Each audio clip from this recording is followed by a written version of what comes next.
We're with Robert Gibson, and I'm Rainiel Hooten. I'm his interviewer for the Rancho Bernardo Historical Society series on oral histories.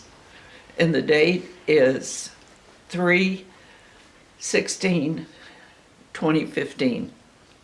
Okay, now I'll start asking you questions. Oh, what do I? I'm going to start asking you questions. Oh, you are, huh? Okay. Which, is this better, or should I be over there? Probably here. It's closer, yeah. Okay.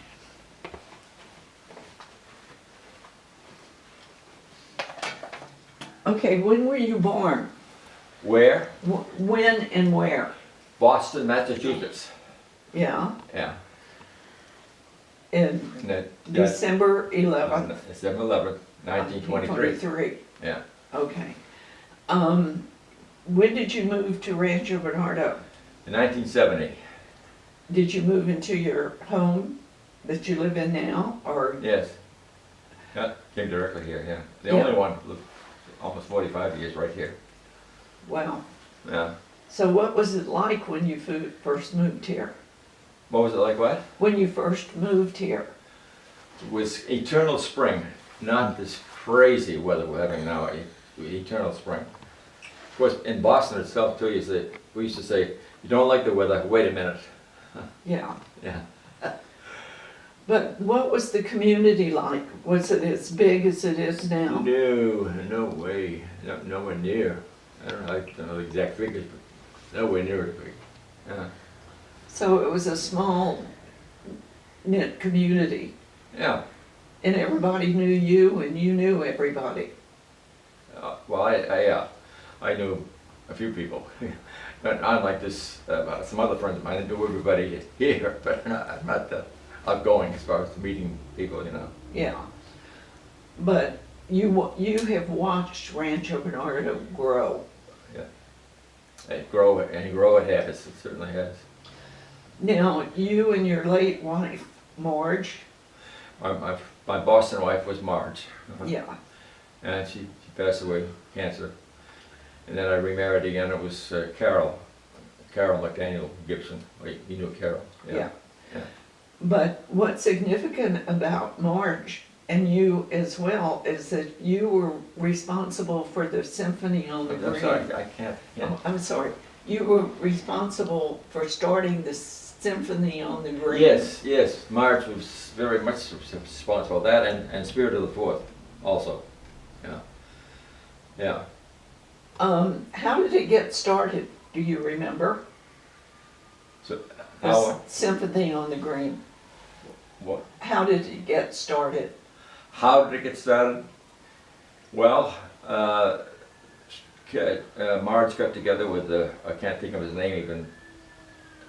Two guys, and I think they're both passed on now. Yeah, and they discussed having something like this, and they decided on having a lot of entertainment, a lot of famous band conductors. And we had from Boston, we had Arthur Fiedler. A long 50 years he was symphony head of Yeah. symphony orchestra there, yeah, and so on and on. And that's as far as my memory goes. It goes, yeah. Yeah. But it was held at the RBN. It was held at the RBN, Yes. Yeah. and everybody came. Everybody came. Yes, they sure did. They sure did. Then we we were on the driving range, golf driving range outside. And yeah. Oh, they came by. Sometimes we had as many as 10,000 there. Oh, really? Yeah. In the beginning, and of course it dwindled off. Yeah. But it was well known throughout San Diego County. Yeah. Oh yeah. Yeah. That's true. Yeah. How many years was it here? I'm sorry. How many years did Symphony on the Green run? How long did it go? Yeah. Oh, gosh. Several years. I can't remember the exact number of years, but it was several years. And of course, other kinds of entertainment were happening all around Escondido and so forth. So the attendance dropped off somewhat, of course, because of other happenings. Yeah, Yeah. yeah. What are some of the things you remember most about early Rancho Bernardo? Well, I remember how it was like it was a small community where everybody knew everybody. Everybody knew everybody, you know. And it was very friendly. Initially, Marge, being an New born and raised as I was, didn't particularly like the idea of coming way out here, you know. So I came out a couple of months ahead of time and staked out some place downtown and a few places, and I came out here last. And when I brought her out, I took her on the same route. She said, no, she didn't. Okay, and she got to come over the hill. I saw the hills here and so forth. Oh, that looks beautiful. You know, this is beautiful. And she got into volunteerism galore. She was in everything. I mean, you know, Yeah. she was in it. Yeah, yeah. She wrote an article for Bernardo Brandings. She wrote out. Yeah, she was. Yeah, that's right. She wrote out. That's right. She did that. Yeah, yeah, yeah. So then, yeah, of course, you know, I noticed a lot of obits, which I read obits just to get ideas of what obits look like, you know. And I see most of them say that if they were in the military, they always mention the military. Yeah. And so forth. Because, you know, I guess you know, I was in the Marine Corps during World War II. Yeah, tell us how you got your, I'm sorry? tell us how you got your Purple Heart. Oh, yes, yes, oh, yes. Yes, I was wounded finally in Peleliu, wounded, and like in so much back then, a lot of records were lost, and they lost the record for my Purple Heart. So anyway, Carol, she says, for goodness sake, you deserve that, you know. So she talked to Tom Richards, who's now, remember him? Yeah. Colonel, yeah. And he's since passed away too, I understand. Yes. Yeah. And he said he'll try to help, but there's a lot of, it would take forever because, and I said, forget it, you know. But you were wounded on this island. Yeah, I was wounded in Peleliu. I went through about four battles, New Guinea and Cape Coast, about four. And the last one was Peleliu. And I was wounded there with a mortar shell, you know. They shipped me off to the Admiralty Islands for recovery. I was there for about 3 or 4 months, and then I shipped out of medical discharge because of that, you know. So, and of course, in between some of the battles, we had 85% of the division had malaria. 1st Marine Division had malaria. So we had to go to Australia for R&R. We had to go to Australia for R&R.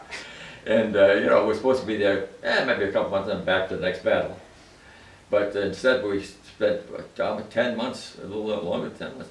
And of course we all said, oh, do we have to leave here? And of course all of us say, oh, we love you, Yanks, you saved our country. Of course we did. The Japanese were coming in through Darwin. And we did indeed save their country. So they said, it was so, well, we got to go, we got to do our duty, so we'll go back into battle again, you know. Yeah, so that's so that went, yeah.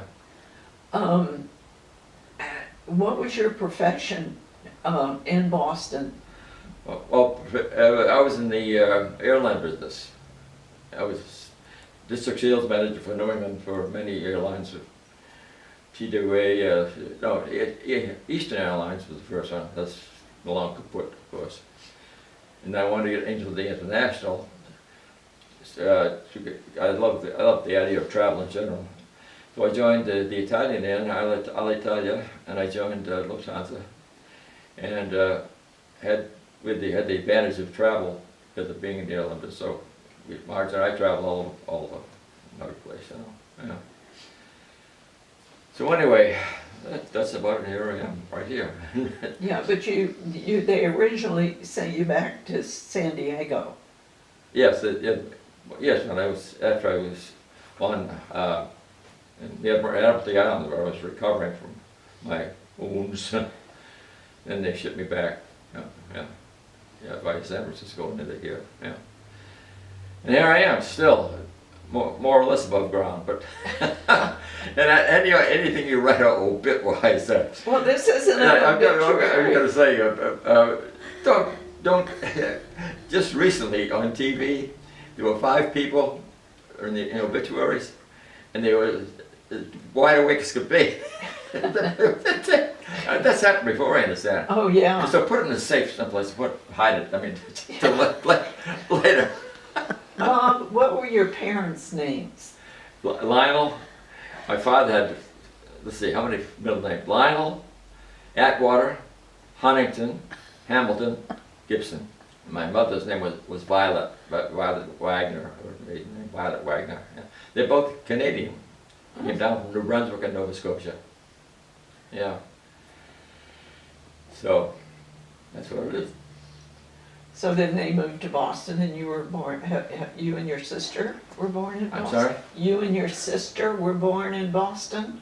Yes, I had 2 sisters. One was killed on an automobile accident, the older sister, and the other one is still living. She's 98 now, and living in Huntington Beach, and she's doesn't look it and so forth, but she's stubborn about vanity. I called several times. I don't think you got to have cataract, for your eyes. You can see something. No, don't want to see that. And the hearing aid, well, somebody will see that coming out there, and somebody will see that coming out here. And she's not well now. She's her daughter brought her. She used to live in Wellesley, Mass, at Wellesley College. Yeah. And so when her Eldine's husband passed away, Marcia, the daughter, said, "You're not going to sit in that big house in Wellesley alone." So she came up, got her, and they built a special apartment for her, And that's where they're still living on Huntington Beach. Yeah. So what do you like about Rancho Bernardo today? What I think, I love it. I think it was, it's wonderful. I think it's something it's wonderful. Of course, it's grown so much, not as cozy, but it's wonderful. I love it. I love it here. Yeah, yeah. And you still get around a lot. You still drive. A little, not much. I got a very bad right leg. It's got arthritic here and neuropathy down here. So anyway, one of my caregivers, somebody drives me if I have to go to a doctor's appointment on the freeway. They drive me. Well, I don't do anything beyond that. I go to Sprouts. That's 4 minutes from here. I go to Aldi's. That's another 4 minutes. 5 minutes. So, and I do venture to, well, Target's close too, and Walmart, still close. Yeah. So that's about the extent of my, yeah. So that's how it was heading west. Well, but you belong to several organizations here. So do you. Same with RBBA. We both belong to. Historical Society. Yeah. Yeah, and I used to belong to the RB Social Club. Yeah, that was a big deal here for a long time. Back then, yeah, that's, yeah. Of course, I don't go to that anymore.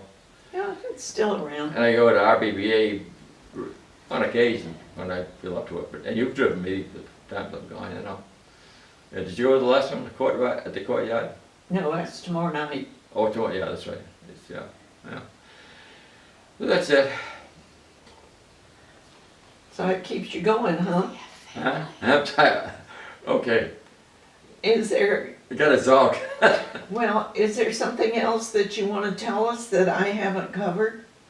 No, I think we've covered everything with my background and so forth and so on. I think it's well covered. You didn't have children. No, Marge had 2 miscarriages. Marge, so never had any. Yeah. So he adopted me. Yeah. Yeah. So anyway. Yeah. Anyway. Okay. So I think we're done. That's this, huh? Yeah. Das ist alles. Okay. Was that easy? You, Push this. so I'd be happy or sad. Huh?